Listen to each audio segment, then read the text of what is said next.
আমি যদি এখন আপনাকে বলি যে আপনি কী করে মাসে 10 লাখ টাকা আয় করবেন, আপনি নিজের মন থেকে ভেবে হয়তো আমাকে এই দুটো থেকে তিনটে আনসার দেবেন যে আমি একটা বড় একটা শোরুম খুলবো, সেখানে বিক্রি হবে, তাহলে আমার মাসে 10 লাখ টাকা ইনকাম হবে। বা আমি একটা ফ্রিল্যান্সিং এজেন্সি করব, যেটা থেকে আমার ইনকাম হবে এবং মাসে আমার 10 লাখ টাকা চলে আসবে। বা আমি একটা বড় কোনো চাকরি করব, সরকারি চাকরি, যেখানে আমি এদিক ওদিক করে আমি 10 লাখ টাকা ইনকাম করতে পারবো। কিন্তু আমি যদি আপনাকে বলি এইগুলোর তেমন কিছু না করেই আপনি মাসে 10 লাখ টাকা আয় করতে পারেন, এবং সেটা আপনি পুরোপুরিভাবে ঘরে বসে। শুধু আপনাকে হেঁটে দুবেলা রাস্তার ওই পারে যেতে হবে, রাস্তার এই পারে আসতে হবে, ব্যাস। তো এখন আপনি বলতে পারেন যে এটা কেমন হলো, যে রাস্তার এই সাইড ওই সাইড গেলেই আমার হয়ে যাবে। তো এভাবে তো হবে না, আপনার ভিতর দুটো স্কিল থাকতে হবে যার জন্য মানুষ আপনাকে টাকা দেবে। তো দুটো স্কিল কি কি?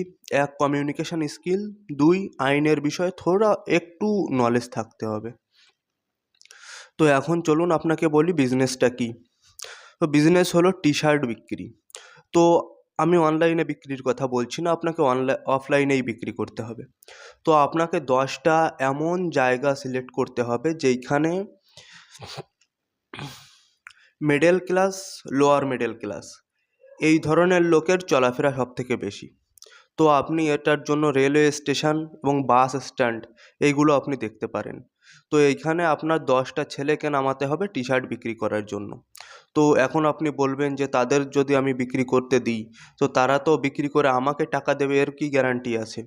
তো এর জন্য আমি আপনাকে প্রথমেই বলেছিলাম আইন বিষয়ে আপনার একটু নলেজ থাকতে হবে। তো আইনের জন্য আইনে আপনি কি করবেন, তাদের দিয়ে একটা বন্ড আপনি সাইন করিয়ে নেবেন যে ভাই এরকম তুমি আমার হয়ে কাজ করবে, যে আমার টি শার্ট বিক্রির যেটা তোমার স্যালারি, সেটার থেকে বেশি যদি তুমি কিছু নাও, সেই বিষয়ে তোমার উপর কার্যবাহি হতে পারে। তো এটা আপনি আপনার উকিলের সাথে কথা বললে উকিল আপনাকে সবথেকে বেশি ভালোভাবে সেটা বুঝিয়ে দিতে পারবে। তো এখন চলুন আমি আপনাকে বলি যে কিভাবে আসলে এটা পসিবল। তো এটার জন্য আপনি 10টা ছেলে প্রথমে জোগাড় করবেন, তাদের দিয়ে আপনি বন্ডও সাইন করিয়ে নেবেন। তো 30 থেকে 40 টাকা দামে এখনও অনেক ভালো ভালো টি শার্ট পাওয়া যায়, যেটা আপনি বাল্কে কিনবেন। তো প্রথম দিন আপনার 1000টি টি শার্ট কিনতে হবে। তো 1000টি টি শার্ট আপনি কিনলেন। তো 1000টি টি শার্ট করে এক একজন ছেলেকে আপনি 100টা করে টি শার্ট দিয়ে দেবেন, এবং তাদেরকে বলবেন যে প্রত্যেক দিন মিনিমাম 50টি এবং হায়েস্ট গেলে 100টি টি শার্ট তারা যেন বিক্রি করতে পারে। তো তারা যে কোনো পর্যায়ে বিক্রি করবে, এবং তার আগে বলে দিই যে তারা যখন বিক্রি করতে যাবে তার আগে তাদের একটা ড্রেস কোড আপনি বানিয়ে দেবেন। সেখানে একটা স্যুট থাকবে, একটা ফর্মাল প্যান্ট, একটা ফর্মাল শু এবং একটা টাই তাদেরকে পরিয়ে আপনি বিক্রি করাতে পাঠাবেন। কারণ এমনি হকারের মতো পাঠালে সবাই কিনতে ইন্টারেস্টেড হবে না।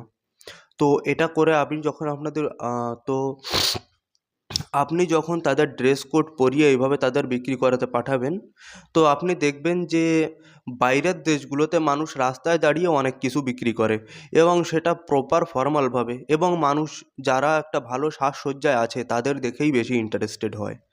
তো আপনি এইভাবে তাদেরকে বলবেন যে ভাই এভাবে বিক্রি করো।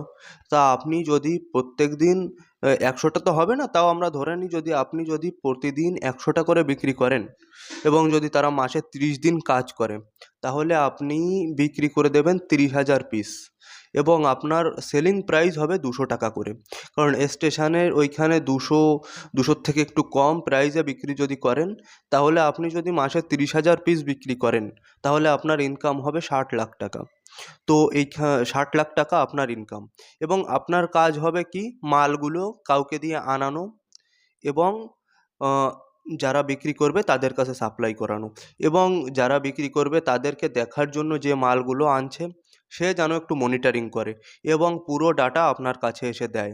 তো এভাবে আপনি ঘরে বসেই আপনি এভাবে ইনকাম করতে পারেন, এবং এতে কিছু বাকিও খরচা আছে, স্টেশনগুলো ম্যানেজ করতে হবে।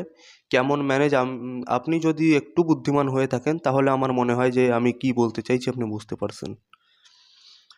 তো এভাবে আপনি ইনকামগুলো করতে পারেন। আর এর পরেও যদি আপনার কোনো কনফিউশন থাকে তাহলে আপনি কমেন্টে জানান, আমি আপনাকে উত্তরটা দিয়ে দেবো। ধন্যবাদ।